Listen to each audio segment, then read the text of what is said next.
قیس کہتے ہیں کہ جب عائشہ صدیقہ رضی اللہ تعالی عنہا رات کے وقت بنو عامر کے چشموں کے قریب پہنچیں تو وہاں کتے بھونکنے لگے۔ حضرت عائشہ نے پوچھا یہ کون سا چشمہ ہے؟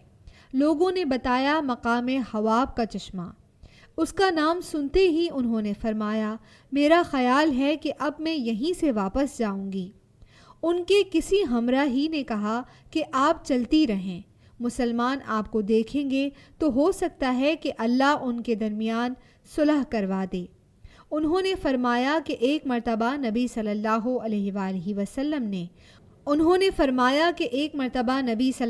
علیہ وآلہ وسلم نے ان سے فرمایا تھا تم میں سے ایک عورت کی اس وقت کیا کیفیت ہوگی جس پر مقام حواب کے کتے بھونکیں گے۔ مسند احمد حدیث نمبر 23557۔